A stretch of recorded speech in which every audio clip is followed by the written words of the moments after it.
This week, we are going to maximize our leverage to generate more income. Hey everyone, welcome back to the channel. My name is Isaiah, and in this video, we're going to do a quick overview on our plans for the week. But if you're new to the channel, this is an income generating account where our goal is to collect at least $700 every single week. We do this through selling cash secured puts, selling covered calls, doing credit spreads, and finally collecting some big yields from some dividend payers. This upcoming week, we have a lot coming into the account dividend-wise. We're going to jump right into our trade history.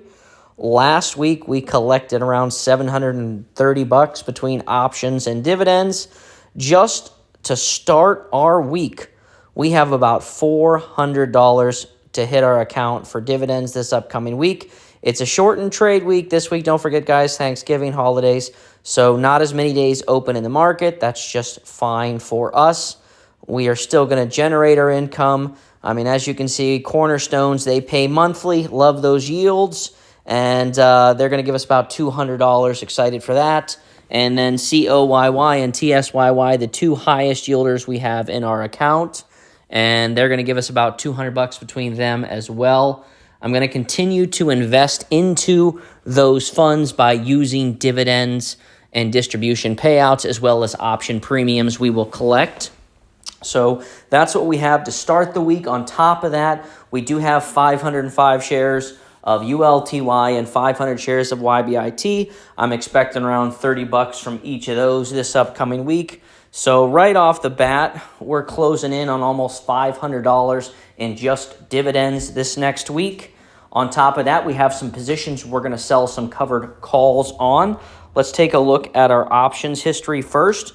So Haynes $2 call expiration 0. What does that mean? We sold a covered call agreeing to sell Haynes for $2 per share. It stayed below it, so we got paid and we get to keep our shares. So we're going to sell a covered call on that next week as well. FNGR, we were assigned at the $3 put. That means we agreed to buy FNGR. We got paid to agree to buy it, so we bought it. And we're going to sell a covered call on it this week as well.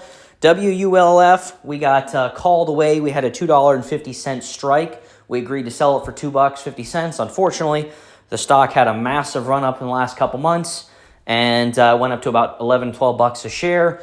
And even though it was so high, we still agreed to sell it for $2.50. So we did. We got paid $1,000 for that, which we are going to put that into one of our dividend payers. I still haven't fully decided which fund I'm going to put that $1,000 in. It's probably not going to go into my Cornerstone funds. I have 1,100 shares of those, and that's CLM, CRF. I'm trying to get that to 3,000 shares apiece by the end of 2026, which, you know, guys, 2026 is literally a month and a half away now, so we're almost there. So it's either going to be COYY or ORC, a monthly dividend payer. That's a REIT right there. It's either going to go into one of those funds. I might go COYY just because I want to get that to 500 shares. That's my goal, and it's at 970. And, you know, I do think that Coinbase is a good fund, and it's a double leveraged on that. So I think when Coinbase has a turnaround, it is going to come back around between the $12 and $13, just in my opinion on it. And always remember, guys, my trades, my opinions, they should never be taken as financial advice. So I'm going to use that payment from selling my Wolf shares and the covered call strategy to buy some more COYY, probably with $1,000. That'll get us just over 100 shares, depending what the stock price is on Monday. So I would gladly take that, put me at 400 shares. Then next week, we'll get an even better payout from them because we'll have more shares. TSYY will take the distributions of that, invest it into it as we get closer and closer to our 1,000 share mark. And then the funds that I'm going to talk about leveraging. So remember I talked about how I want to use some more margin to buy some more. We'll talk about that here in 1 second. The last thing I want to talk about is dividends and premium payouts from the covered calls. The payouts I get from selling the options, I'm going to probably invest into the Cornerstone funds. That's how I'm going to grow those, CRF and CLM. I'll continue to buy them from income generated from selling cash secured puts, covered calls, things like that.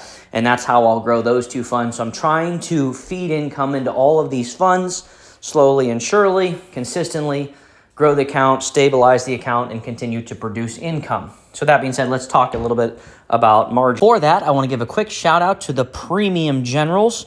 It's an exclusive group where I post private content such as educational videos on how to sell cash secured puts, how to sell covered calls, how to do credit spreads, how to do debit spreads, as well as private portfolio updates. Any move I make, every trade that I make, any investment or purchases I'm making in the account, I put it in the Premium General groups first. On top of that, I put polls in there on potential positions that I might get into. So it's a very involved group. I think I have over 60 some videos in there. I try to post in there 4 to 5 times every single week, and sometimes it's more than that. And on top of this, you get to be featured in every single video. So if you're someone that wants to see your face in these videos, come on, stop by. $10, tons of videos to check out. We'd love to have you. And also, I do have a Fiverr. If you're interested in a little bit more one-on-one, in-depth education, I will post that link in the description below. But with that being said, guys, I appreciate you, and let's get back into the video. Okay, so we're back. So utilizing margin. I'm never a proponent for it unless you kind of understand the capacities around it, i.e. margin calls and overextendance, margin maintenance, things like that. And I'm not going to dive too deep into that. Maybe in another video I will kind of touch base on a little bit more in-depth understanding of margin. That's not the purpose of this video. I want to utilize a little bit more margin to buy a fund that is a little bit more stable yet pays a decent yield, and that's PDI. And that's at the very bottom here. One of my more recent purchases. I own just over 538 shares. I want to get this to around 3,000 by the end of next year as well. It's a little bit more expensive than the Cornerstone funds, so a little bit more pricey. They pay a monthly yield, 22,056 pretty much every month, and I have had this in multiple accounts, which I've brought up multiple times. So I would like to try to buy another 400 to 500 shares here, especially below the $18 price, and I wish I would have bought more here when it was at $17.40, but nonetheless, as long as it's below that 18, I want to try to buy, even if it's overexerting my margin a little bit, I want to maximize this fund because it's going to increase in value, in my opinion. Well, I think it's going to float around that $20 range, and when I own 1,000 shares, 2,000 shares, share value around $18, it's valued at 20. The account value increases. I'm going to be able to maximize margin a little bit more rather than with the yield max funds, yield boost funds, where they're paying out nice distributions, but the share price is decreasing so rapidly that you're always running risk of margin call, the margin maintenance. Some of those have switched up to 50%, some even higher. Margin maintenance for PDI around 25%. I'm good with that. And it's one of those funds, again, for me that I've had for a long time. I've had a couple people ask, hey, why? For me, it's long. I've had it for almost, over a decade. And it's been consistent, paying out, no huge share price fluctuation. I want to get this up to that 1,000 shares. And, that's going to give me 200 and some bucks every month. Then on top of that, I'm going to get around $200 a month from the Cornerstone funds. So right there, I'm getting $400 a month from pretty stable, reliable dividend payers. So that's how the way I like to utilize margin, or I like to sell naked puts. When you sell a cash secured put, you're agreeing to buy a stock for a predetermined price. It's in the name cash secured. You have to be good for it. The market needs to know you can afford this to buy 100 shares of that stock. So then you sell puts on these positions and you use the margin collateral capital to be able to sell those puts. I don't actually physically have the cash, but I have margin. So technically I have cash. It's not mine, but I'm using it. So those are two ways that I'm going to try to maximize margin here in the upcoming weeks to months. I want to grow this account. Income, well, share price wise, I don't care.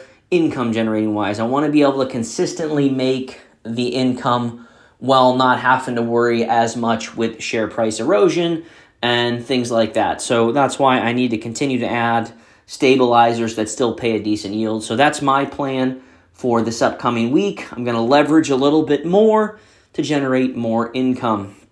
Let me know in the comments below if you like this plan, if you think, bad move, or if you think I should use the margin elsewhere. Love to hear your input, love the discussion, and let's continue to grow.